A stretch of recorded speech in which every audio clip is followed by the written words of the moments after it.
করা যায় এবং আমাদের সাথে মৎস্য বিভাগের সাথে সম্পর্ক পরামর্শ মাছ চাষ করেন।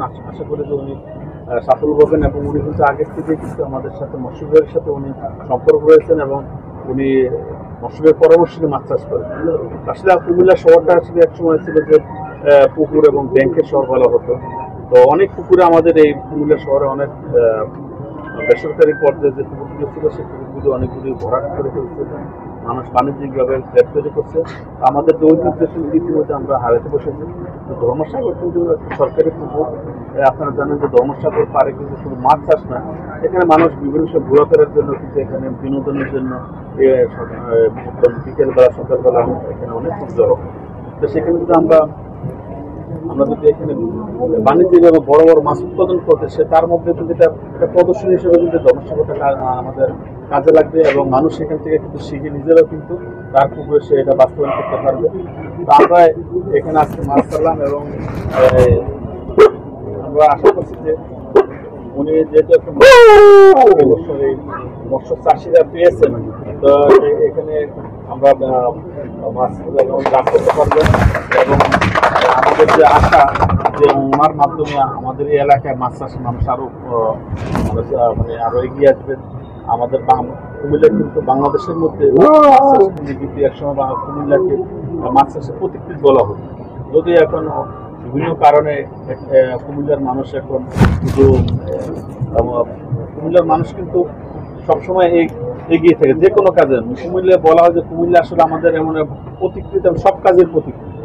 যে এখন কুমিল্লার মানুষ এখন বিভিন্ন জায়গায় তারা ব্যবসা বাণিজ্য থেকে আরম্ভ করে বিদেশ দেশে অনেকে চলে যাচ্ছে। তো মাছ চাষ কিন্তু অনেক এলাকায় এগিয়ে আছে, ময়মনসিংহ, তারপরে নাটোর। আমরা একটা বিষয় জানতে চাই, আপনি বলবেন যে মাছের ক্ষেত্রে একটা প্রতিক্রিয়া এখনো কিন্তু অবস্থা সেক্ষেত্রে যারা মৎস্য চাষের সঙ্গে জড়িত তাদের বরাবরই একটি দাবি ছিল যে এই এলাকার মাছ সংরক্ষণের একটি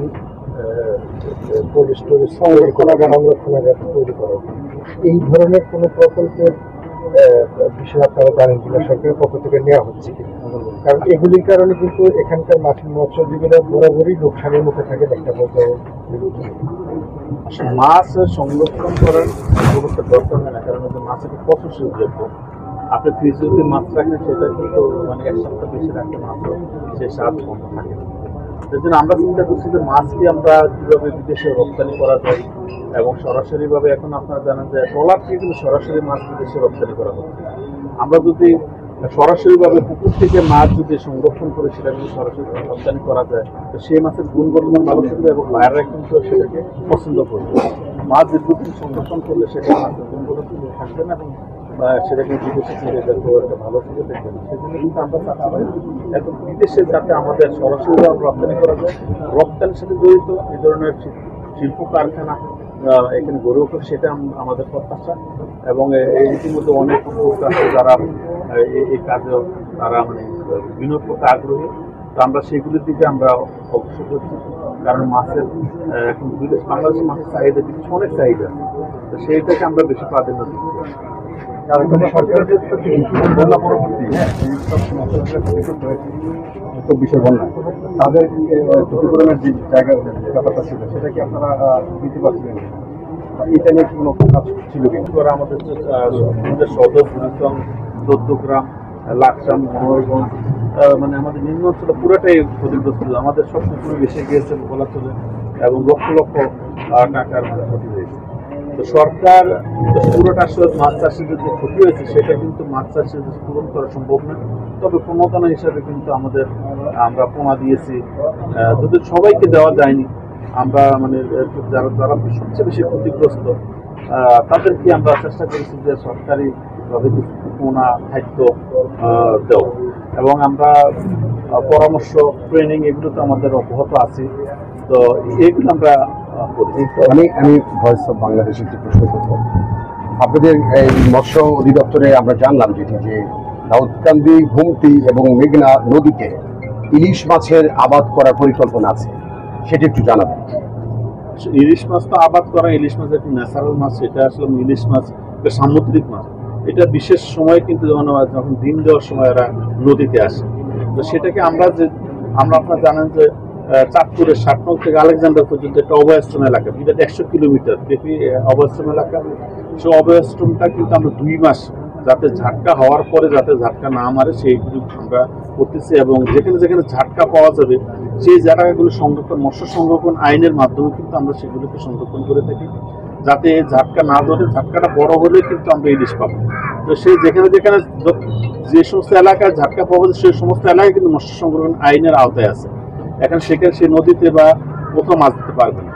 এই ধরনের পদক্ষেপ আমাদের মধ্যে আছে, যাতে আমরা ইলিশ মাছকে বড় হওয়ার সুযোগ করে দেওয়া, সেটা আমাদের প্রকল্প। ডাইরেক্টর ছিলেন আপনি, ইউনিয়নের বাজেটটা থেকে আপনি দিয়েছেন, ওই জন্য অহন তো আর স্যার কিছু যে ফার্মও এরকম একটা স্যার একটা পথ করলে স্যার আমরা ভালো হইব। যেমন জাল আমরা যেমন গুমতি অর্ধেক ফানি থাকে, ওদের থাকে না কোনো সময়, তো আমরা জাল আর বিঘা ছোটো করতে আছে, তা আমরা তো চাল ব্যাগ গুলো পাইতে আছি। তা আমরা যদি মনে করি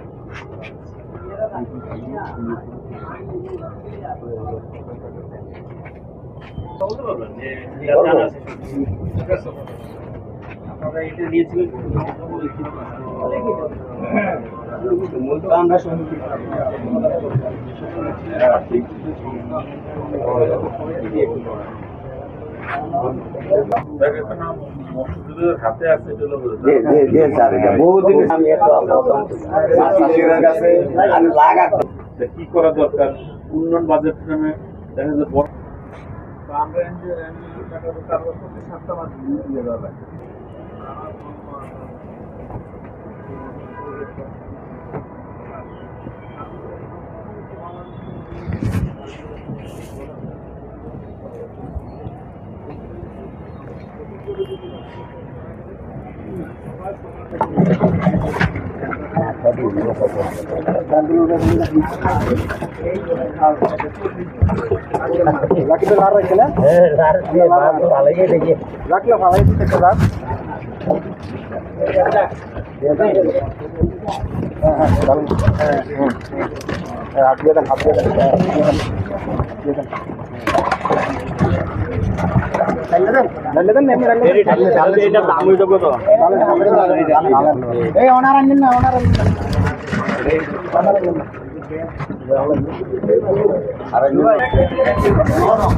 ওই জন্য এটা মনে করেন ইয়ারা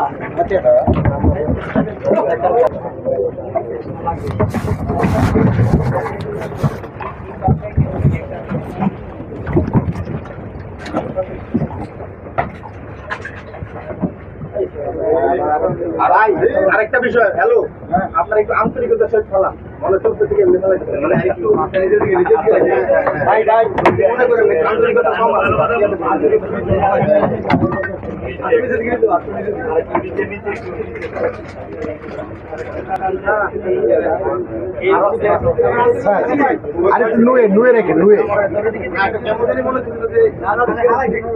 সবাই মিলে ধরি, সবাই মিলে আসতে উপর থেকে নিচে নিচে নিচে ছাড়েন, নিচে ছাড়েন, নিচে ছাড়েন, আরো আরো নিচে ছাড়েন। আরেকবার দিবেন একটু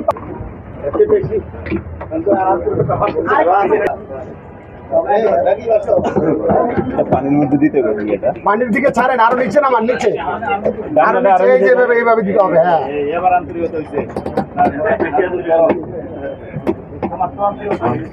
ধন্যবাদ জানাচ্ছি, আন্তরিক ধন্যবাদ জানাচ্ছি আমাদের আড়াওড়া দুর্গাপুর স্বনির্ভর মৎস্য সময় সমিতির আহ্বায়ক।